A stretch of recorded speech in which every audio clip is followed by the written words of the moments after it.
Hi everyone, welcome back to index trade. ഒരു വലിയ ഗ്യാപ്പിന് ശേഷം വീണ്ടും ഒരു ട്രേഡ് വീഡിയോയുമായി തിരികെ വന്നിരിക്കുകയാണ്. എനിക്ക് തോന്നുന്നു ഞാൻ നിയർലി ഒരു 1 ഇയറായി ഇപ്പം ഈ ചാനലിൽ വീഡിയോ എന്തെങ്കിലും അപ്ലോഡ് ചെയ്തിട്ട്. മെയിനായിട്ട് എൻ്റെ മാർക്കറ്റിനെ കുറിച്ചിട്ടുള്ള അണ്ടർസ്റ്റാൻഡിങ്ങും എൻ്റെ സൈക്കോളജി ആൻഡ് എക്സിക്യൂഷനിലുണ്ടായിരുന്ന മിസ്റ്റേക്കുകളെല്ലാം സോർട്ട് ചെയ്യാനും മൊത്തത്തിൽ എൻ്റെ ട്രേഡിംഗ് സ്കില്ലിനെ ഇമ്പ്രൂവ് ചെയ്യാനാണ് ഞാൻ കഴിഞ്ഞ ഒരു 1 ഇയർ യൂസ് ചെയ്തിരുന്നത്. അപ്പോൾ ഇന്നത്തെ വീഡിയോയിൽ ഞാൻ എടുത്തൊരു ട്രേഡും റിയൽ ട്രേഡും അതിൻ്റെ ലോജിക്കും എക്സിക്യൂഷൻ എല്ലാം ഷെയർ ചെയ്യാനാണ് ആഗ്രഹിക്കുന്നത്. So without wasting time, let's get into the trade. Okay, actually ഞാനിന്നൊരു ഡൗൺ സൈഡ് കണ്ടിന്യൂഷൻ ട്രേഡാണ് പ്ലാൻ ചെയ്യുന്നത്.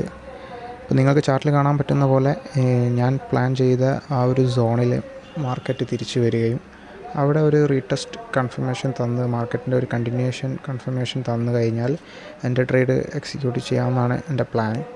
അപ്പോൾ എന്തായാലും ട്രേഡ് എന്താണെന്ന് നോക്കിയിട്ട് ഞാൻ ബാക്കി കാര്യങ്ങൾ എക്സ്പ്ലെയിൻ ചെയ്തു. ഓക്കെ, ഫൈനലി ഞാൻ എക്സ്പെക്റ്റ് ചെയ്തതുപോലെ തന്നെ മാർക്കറ്റ് ആ ഒരു സോണിൽ വന്നിട്ട് ഒരു റീടെസ്റ്റ് ആൻഡ് കണ്ടിന്യൂഷൻ കൺഫർമേഷൻ എനിക്ക് തരുന്നുണ്ട്. അതുകൊണ്ട് തന്നെ ഞാനൊരു 23,900 പുട്ട് 135.60 റുപ്പീസിന് ഞാൻ ബൈ ചെയ്തിട്ടുണ്ട്. ഒരു 1:3 ഒക്കെയാണ് ഞാൻ എൻ്റെ റിസ്ക് റിവാർഡ് ഈ ട്രേഡിൽ എക്സ്പെക്റ്റ് ചെയ്യുന്നത്. എനിവേ, ഞാൻ എന്തായാലും നോക്കിയിട്ട് അപ്ഡേറ്റ് ചെയ്യാം.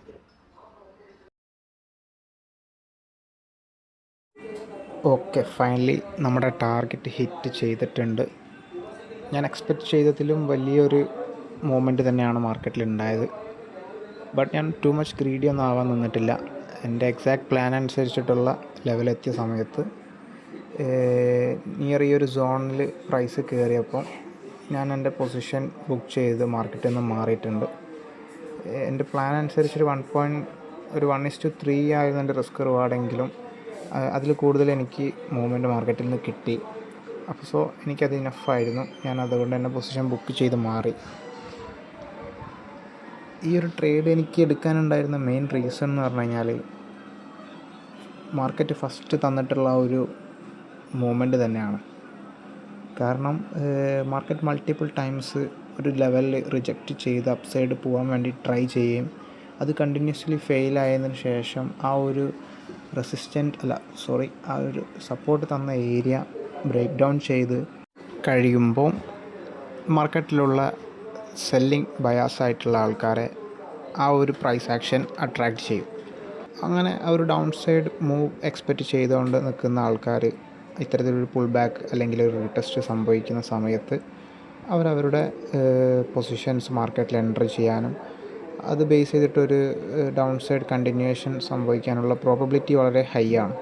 അപ്പോൾ ആ ഒരു ലോജിക്കാണ് എൻ്റെ ഈ ഒരു ട്രേഡിൻ്റെ പിന്നിലുള്ള ഒരു ട്രിഗർ പോയിൻ്റ്. ഇന്ന് മോർണിംഗിലുള്ള ആ ഒരു പ്രൈസ് ആക്ഷൻ ഞാൻ ജസ്റ്റ് ഒന്ന് എക്സ്പ്ലെയിൻ ചെയ്തുതരാം. മാർക്കറ്റ് ഫ്ലാറ്റായി ഓപ്പൺ ചെയ്തതിന് ശേഷം ഒരു സർട്ടൻ ലെവലിലേക്ക് വരികയും അവിടെ നിന്ന് തിരിച്ച് റിജക്റ്റായി അപ്സൈഡ് പോവുകയും അത് റിപ്പീറ്റഡ്ലി ഒരു 2-3 ടൈംസ് കണ്ടിന്യൂസ് ആയിട്ട് നടക്കുകയും ചെയ്യാം.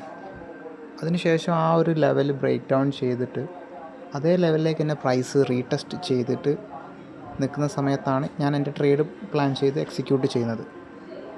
ആൻഡ് ആ ഒരു സമയത്ത് സംഭവിക്കുന്ന മാർക്കറ്റ് സൈക്കോളജി ഈ സെല്ലേഴ്സ്, അതായത് സെല്ലിംഗ് സൈഡ് ഡൗൺ സൈഡിലേക്കുള്ള ട്രേഡ് പ്ലാൻ ചെയ്ത് നിൽക്കുന്ന ആളുകൾ ഇത്തരത്തിലൊരു ബ്രേക്കൗട്ട് സംഭവിക്കുമ്പോൾ സ്വാഭാവികമായിട്ടും അവരെ ഈ ഒരു പ്രൈസ് ആക്ഷൻ അട്രാക്റ്റ് ചെയ്യും.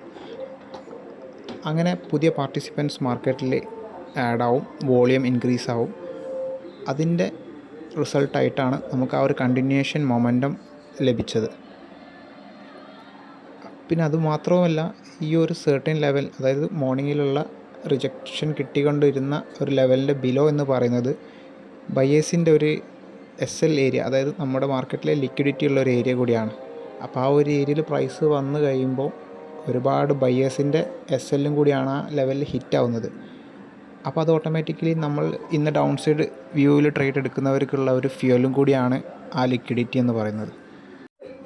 സോ ഇതാണ് ഇന്നത്തെ എൻ്റെ ട്രേഡിൻ്റെ ബാക്കിലുള്ള ലോജിക് എന്ന് പറയുന്നത്. ഇപ്പം ഈ ചാർട്ട് കാണുന്ന ആർക്കെങ്കിലൊക്കെ ഉള്ളിൽ തോന്നുന്നുണ്ടാവും, എന്തിനാണ് അവിടെ എക്സിറ്റ് ചെയ്തത്, കുറച്ചുകൂടെയൊക്കെ ഹോൾഡ് ചെയ്തൊന്നും നല്ല റിട്ടേൺ കിട്ടില്ലായിരുന്നോ, വലിയൊരു റിട്ടേൺ കിട്ടില്ല എന്നൊക്കെ മൈൻഡിൽ ചിലപ്പോൾ തോന്നിയേക്കാം.